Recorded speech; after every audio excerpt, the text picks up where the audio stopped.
المرسلین اما بعد فاعوذ باللہ من الشیطان الرجیم بسم اللہ الرحمن الرحیم وَلَقَدْ نَصَرَكُمُ اللَّهُ بِبَدْرٍ وَأَنْتُمْ أَذِلَّةٌ صدق اللہ مولانا العظیم الصلاۃ والسلام علیک یا سیدی یا رسول اللہ وعلی آلک واصحابک یا سیدی یا نعمت اللہ۔ آسمان کی نظروں نے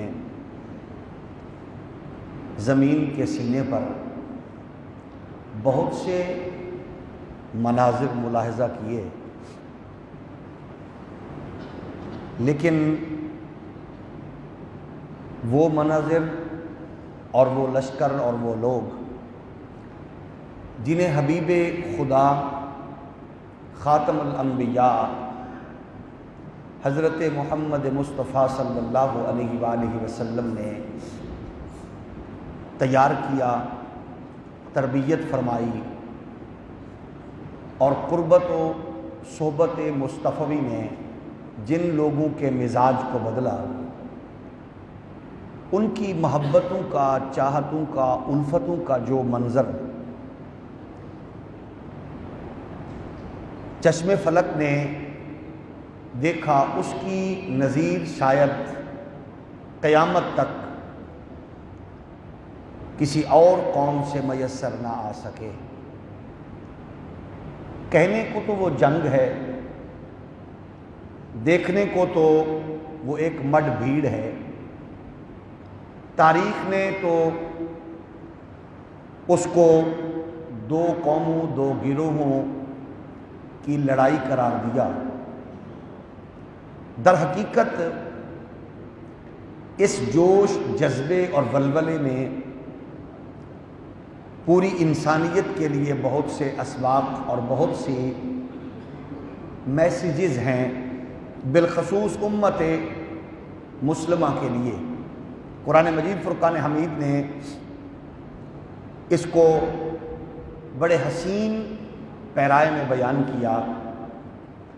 اگر آپ اس لشکر کے اس تصور کو سامنے رکھیں تو ان دونوں کی تعداد میں بہت بڑا فرق ہے۔ ایک طرف 313 اور 313 بھی نہیں تھے، 313 میں وہ لوگ بھی شامل تھے جو نہیں آئے تھے اور جن کو حضور نے از خود روکا تھا، ان کو بھی شامل کر کے یہ 313 بنتے ہیں۔ آنے والوں کی تعداد تقریباً 308 تھی، جس طرح کہ عثمان غنی اور بہت سے ایسے لوگ جن کو حضور نے بدری کی ڈگری دے دی۔ اور ان کی عالم یہ ہے کہ دوسری طرف سے 1000 اور 100 گھوڑے، 700 اونٹ ہوں، سوار اور پیادہ سبھی زرہ پوش، ایک طرف فاقہ بھی ہو، روزے بھی ہوں، نکاحت و کمزوری بھی ہو، سفر کی صعوبت بھی ہو، اور دوسری طرف یہ ہو کہ 10 اونٹ روزانہ ذبح کیے جائیں۔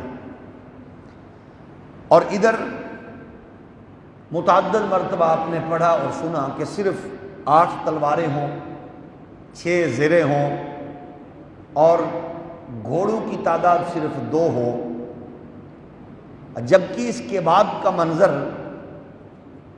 کہ یہ دونوں فوجوں کے درمیان جو اختتام ہوتا ہے تو ڈوبنے والا سورج یہ منظر لے کر غروب ہوتا ہے کہ مسلمانوں کی شہداء کی تعداد صرف 14 ہے، اور دوسری طرف سے ہلاک ہونے والوں کی تعداد 70 ہے۔ سوال یہ ہے کہ یہ جو لوگ موجود تھے، آخر ان کے اندر کیا جذبہ تھا، کیا فکر تھی جو میدان عمل میں اتر چکے تھے؟ سب سے پہلی بات تو یہ ہے کہ میدان میں اترنا جذبات کا اظہار کرنا، غیرت ایمانی کے مظاہرے کے لیے میدان عمل میں کودنا آنا ضروری ہے۔ ایسا نہیں ہے کہ کوئی بندہ یہ کہے کہ بس ہم دعا کر دیں گے، ہمارے بزرگ نے دعا فرما دی، ہمارے شیخ نے دعا کر دی، اب اس کا فلاں کا بیڑا غرق ہو جائے گا، ہم نمازی ہیں، ہم صوفی ہیں، ہم روزہ دار ہیں، فلاں قوم ہلاک ہو جائے گی۔ تو ہم تو اللہ کی عبادت کرنے والے ہیں، ہمارے پیر و مرشد بڑے پہنچے ہوئے ہیں، وہ ان کے تو تویز سے اور دم سے دنیا ادھر کی ادھر ہو جائے گی۔ یہ بات جھوٹ بھی ہے اور اسلام سے دھوکہ بھی ہے۔ اگر ہلاکت و بربادی اور کسی کی ناکامی محض دعاؤں سے ہوتی، تویزوں سے ہوتی، تو پھر اس کائنات میں اس سے بڑا مشن کوئی نہیں تھا، اور اس انسان کامل سے بڑا اللہ کی زمین پر انسانیت کی تاریخ میں کوئی بڑا انسان نہیں تھا۔ وہ سارے تو میدان میں اترے، اور آنے کا جذبہ کیا تھا؟ نہ رشتوں کے لیے، نہ کاروبار کے لیے، نہ بزنس کے لیے، نہ معیشت و تجارت کے لیے۔ ان کا مقصد و مدعا بھی صرف اور صرف اللہ کے دین کی نصرت ہے، رسول اللہ کی عزت و ناموس ہے، خدا کی توحید کا علم اونچا کرنا ہے۔ اس سے بڑا مشن اور کیا ہو سکتا ہے؟ ہمارے ہاں بہت سے لوگ اس بات پہ اتر جاتے ہیں، تمہاری دعاؤں میں اثر کہاں گیا؟ کہاں گئی تمہاری نمازیں؟ کہاں گئے تمہارے سجدے؟ یہ طعنہ و تشنیع کا بازار گرم کرنے سے پہلے یہ سوچ لو کہ اللہ نے انسانیت کے لیے جو معاملات رکھے ہیں قرآن مجید نے بیان فرما دیا ہے۔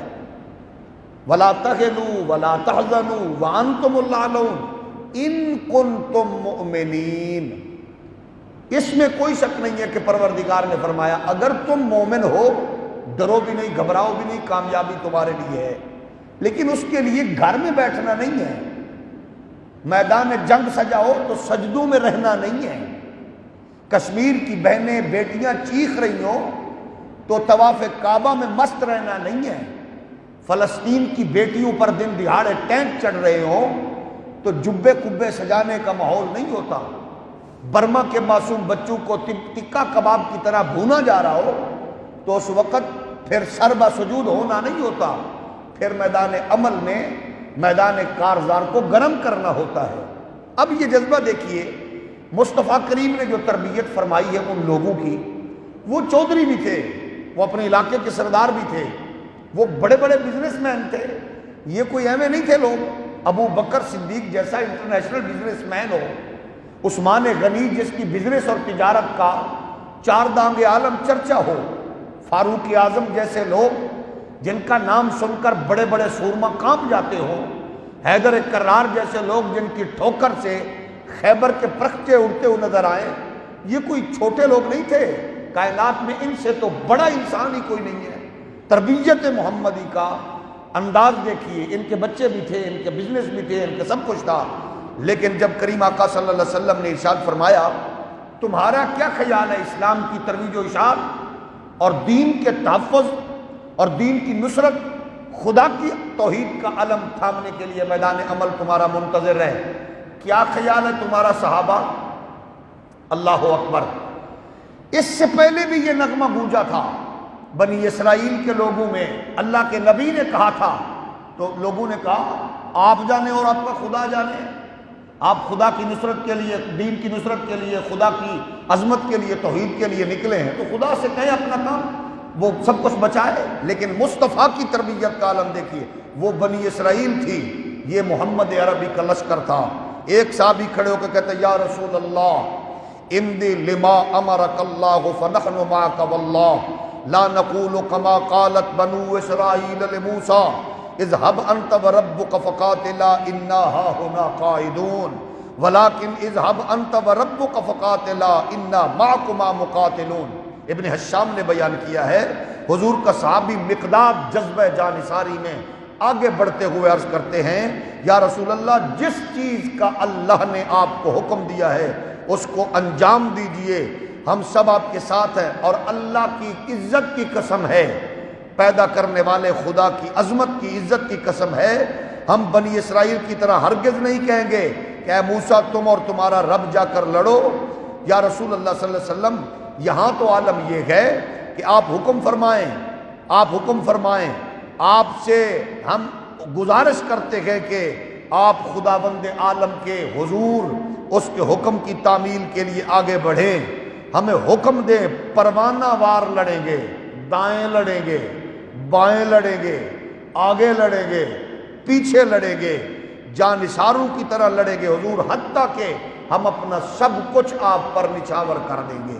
آپ بتائیے میرے کریم آقا کے پیارے غلاموں، جب حضور نے اپنے جانثار ساتھی کا اور اپنے تربیت یافتہ غلام کا یہ انداز دیکھا ہوگا تو میرے کریم آقا کی طبیعت کتنی خوش ہوئی ہوگی، حضور کتنے راضی ہوئے ہوں گے۔ وَلَٰكِنَّا نُقَاتِلُ عَنْ يَمِينِكَ وَعَنْ شِمَالِكَ وَبَيْنَ يَدَيْكَ وَخَلْفَكَ۔ حضور سید عالم صلی اللہ علیہ وسلم نے یہ جذبہ دیکھا صحابی کا۔ ابن مسعود فرماتے ہیں فَرَأَيْتُ النَّبِيَّ صلی اللہ علیہ وسلم اشرق وجہہ، سید عالم صلی اللہ علیہ وآلہ وسلم یہ جواب سن رہے تھے تو مسکراہٹ مصطفیٰ کریم علیہ السلام کے چہرہ اطہر پر انگڑائیاں لے رہی تھی۔ حضور سید عالم صلی اللہ علیہ وآلہ وسلم حضور اس صحابی کا جواب سن کر مسکرا رہے تھے۔ اچھا پھر یہاں بھی نہیں کہا، یہ ہوتا ہے، اس کا مطلب یہ نہیں کہ دعاؤں میں کچھ نہیں، دعاؤں میں ہی سب کچھ ہے، جہاں تدبیریں ہار جاتی ہیں وہاں دعائیں کام آتی ہیں، لیکن اس کے لیے کچھ پریکٹیکلی مظاہرہ بھی ہوتا ہے۔ یہ میدان عمل کے لیے لشکر جب چلنے لگتا ہے، پھر یہ منظر دیکھیے کائنات عالم میں امت کی بربادی اور انسانیت کا جو لشکر ہے یہ زوال کی جانب تب گیا جب پروٹوکول نے، اونچ نیچ نے اور ان چیزوں نے ہمیں ایک دوسرے سے بیگانہ کر دیا اور ایک دوسرے سے جدا کر دیا۔ یہ فلاں ہے تو یہ اونچا ہے، یہ عربی ہے، یہ عجمی ہے، یہ فلاں قبیلے کا ہے۔ میرے بھائی، محمد عربی کے دین میں اونچ نیچ نہیں ہے۔ ان اکرمکم عند اللہ اتقاکم۔ آپ نے دیکھا نہیں ہے کہ جو لوگ کہتے ہیں ان کا کون ہے، آج ان کو پتہ چل گیا کہ ان کا کون ہے۔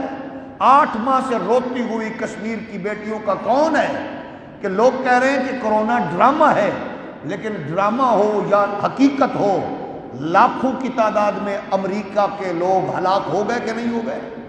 لاکھوں امریکی ہلاک ہو چکے ہیں۔ آخر کیا وجہ ہے؟ کہیں تو عالم یہ گئے، کہیں دھکے سے کرونا کے مریض بنائے جا رہے ہیں اور کہیں دھکے سے کرونا کے اس سے ہلاک ہونے والوں کو چھپایا جا رہا ہے۔ وجہ یہ ہے تم نے افغانستان میں مارے، تم نے کشمیر میں مارے، تم نے چیچنیا میں مارے، آج قدرت کا انداز دیکھ لیجئے۔ یہ میرے رب کا اپنا کرم ہے، اپنا نظام ہے۔ اس لیے لوگ کہتے ہیں نا اس کا کون ہے؟ بھائی جس کا کوئی نہیں ہوتا اس کا تو رب ہے نا۔ مظلوم کی آہ سے ڈرو۔ حضور سید عالم صلی اللہ علیہ وسلم کے دین میں کیونکہ ایسا تصور ہے ہی نہیں۔ اب دیکھیے کائنات کے سب سے بڑے انسان کی بڑے مشن کے لیے لشکر کی روانگی کا پروٹوکول کیا ہے؟ کوئی بھی نہیں ہے۔ انداز کیا تھا؟ حضور سید عالم صلی اللہ علیہ وسلم نے حکم کیا، لشکر چلنے لگا۔ حضور نے فرمایا اونٹ سامنے رکھے گئے، فرمایا ایک ایک اونٹ پر 3 سوار ہیں، ایک ایک اونٹ پر 3 سوار۔ Commander in chief, supreme commander, کائنات کا سب سے مقدس انسان، اللہ کا حبیب، لعاب کنویں میں ڈالے تو کھارا کر دے، اشارہ کرے تو چاند کا کلیجہ چیر دے، انگلی کو جنبش دے تو ڈوبے سورج کو پلٹا دے، بے جان پتھروں کو قوت گویائی بخش دے، وہ نبی اب کائنات میں یہ انداز امت میں ہو۔ اس لیے اقبال نہیں کہتا فضائے بدر پیدا کر، فرشتے تیری نصرت کو اتر سکتے ہیں گردوں سے قطار اندر قطار اب بھی۔ حضور سید عالم صلی اللہ علیہ وسلم نے فرمایا میرے اونٹ پہ بھی 3 سوار ہوں گے، 2 اور لاؤ۔ ابو البابا حضرت جناب علی المرتضیٰ۔ اچھا سید عالم صلی اللہ علیہ وسلم جب چلنے لگے تو پھر اس میں تھوڑی اور تبدیلی ہوئی، مرشد بن نبی مرشد کو منتخب کیا گیا۔ صحابی کہتے ہیں آقا ہماری باری بھی اونٹ پر آپ ہی سوار ہوں گے۔ جواب سنیے، کمانڈر ان چیف کا، اللہ کے حبیب کا، 1.25 لاکھ نبیوں کے امام کا، مقصود کائنات کا، جس کے لیے کائنات کی تنابیں کھینچ لی گئی ہو، اللہ کے اس حبیب کا۔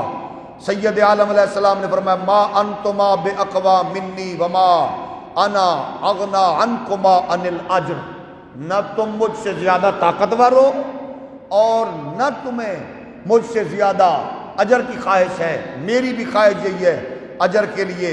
اسی طرح جس طرح دوسرے اونٹوں پر سوار ہوں گے، اسی طرح میرے اونٹ پر بھی 3 سوار ہوں گے۔ کس شان سے نکلا! اب یہ عالم ہے، کسی کے منہ سے درود و سلام، کوئی اللہ کی تسبیح بیان کر رہا ہے، خدا کی توحید کے ڈنکے بجا رہا ہے۔ اب دوسری طرف سے آنے والے قافلے کارواں کو بھی دیکھیے، اس کا عالم کیا تھا۔ وَمَعَهُمُ الْقِيَانُ وَهُنَّ الْإِمَاءُ الْمُغَنِّيَّاتُ يَضْرِبْنَ بِالدُّفُوفِ يُغَنِّينَ بِهِجَاءِ الْمُسْلِمِينَ وَهُمْ فِي غَايَةٍ مِّنَ الْبَطَرِ وَالْخُيَلَاءِ حِينَ خُرُوجِهِمْ۔ ادھر کیا عالم تھا؟ لشکر تو وہ بھی تھا، قافلہ تو وہ بھی آ رہا تھا، لیکن عالم کیا تھا ان کے ساتھ؟ ادھر کیا تھا؟ کسی کے کپڑے پھٹے، سواری نہیں، تلوار نہیں، لاٹھی پکڑی ہوئی ہے، جذبے صادق ہیں، جوش بلند ہے، ولولے تازہ ہیں۔ ادھر کیا عالم تھا؟ رنڈیاں ناچنے والی ساتھ ہیں، مغنیات رقص کرنے والی رنڈیاں ساتھ تھیں، دف بجا رہی تھیں، جوش دلا رہی تھیں، گیت گا رہی تھیں، مسلمانوں کی انسلٹ کر رہی تھی، ان کے غربت کا مذاق اڑا رہی تھی، ان کے ظاہری حوالے سے ٹھٹھا کر رہی تھی، آتش غضب کو بھڑکا رہی تھی، اور ان کے یہ اشعار سن کر وہ غضبناک ہو رہے تھے، ہم یہ کر دیں گے، ہم وہ کر دیں گے۔ اب تاریخ کے ان 2 پہلوؤں کو سامنے رکھیں تو ایک اصول ذہن میں بٹھا لیجئے، تکبر، رعونت، اکڑ، یہ مسلمانوں کا شیوا نہ تھا، نہ ہے، نہ ہونا چاہیے۔ آپ نے بارہا دیکھا بہت سے نعرے لگتے ہیں، عموماً جب ہمارے گاں بدقسمتی سے میچ بھی ہو تو کہتے ہم جیتیں گے، ہم جیتیں گے کیونکہ ہم ہیں ہی جیتنے والے۔ اچھا جب پھر پھنستے ہیں تو پھر کہتے ہیں اب دعا کرو۔ اب کیوں؟ انڈیا سے میچ ہو رہا ہے، پاکستان اور مسلمانوں کی اور کافروں کی لڑائی، اس میں کون سی بھئی فتح و نصرت کا تصور ہے؟ یہ تو شغل ہے بھئی۔ اللہ کا بندہ جو ہوتا ہے وہ اللہ سے عاجزی انکساری سے اس کی بارگاہ سے طلب کرتا ہے، مانگتا ہے۔ آج کل بھی ایک ٹرینڈ چل رہا ہے جوہلا کی طرف سے، کرونا سے ڈرنا نہیں ہے لڑنا ہے۔ او بابا یہ فرعونیت والے جملے ہیں، تمہاری اوقات ہی کیا ہے؟ کیا پدی کا شوربہ؟ ہماری کیا اوقات ہے کہ مرض سے لڑنا نہیں ہے، ڈرنا نہیں ہے، لڑنا ہے۔ اوہ اللہ سے ڈرو، تدبیر اختیار کرو، خدا سے بھیک مانگو، خدا سے طلبگار بنو، لڑائی والا ماحول نہ بنو کہ تم نہیں، تم کون ہو، ہم کون ہیں۔ یہ وجود کے اندر ایک ہوا ہے، نکل گئی تو بندہ ختم، پانی کا بلبلہ ہے، یہ مٹی کا وجود ہے، اس کی اوقات ہی کیا ہے۔ اچھا کیا آتا ہے؟ جہالت دیکھیے اور گھٹیا صحافت دیکھیے، فلاں نے کرونا کو شکست دے دی، فلاں اس کو شکست دینے میں کامیاب ہو گیا۔ نہیں بھئی، میرے رب کی بارگاہ سے مانگو، اس کا کرم ہو، اس کی عنایات ہو، کیونکہ بیماریاں دینے والا بھی وہی ہے اور شفائیں بخشنے والا بھی وہی ہے۔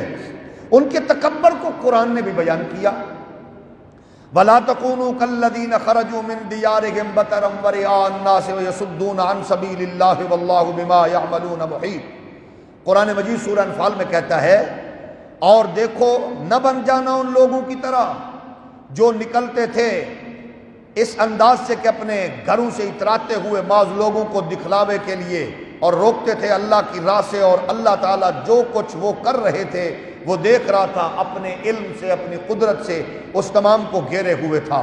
ادھر سید عالم صلی اللہ علیہ وسلم کے غلاموں کا انداز عجز انکساری سے جڑا ہوا، بھرا ہوا، لشکر اسلام کا پرچم سفید رنگ کا تھا، مصعب بن عمیر کے ہاتھ میں تھا، ایک مولا علی کے ہاتھ میں تھا، سید عالم صلی اللہ علیہ وسلم کے غلاموں میں سعد بن معاذ کو حضور نے ایک پکڑایا۔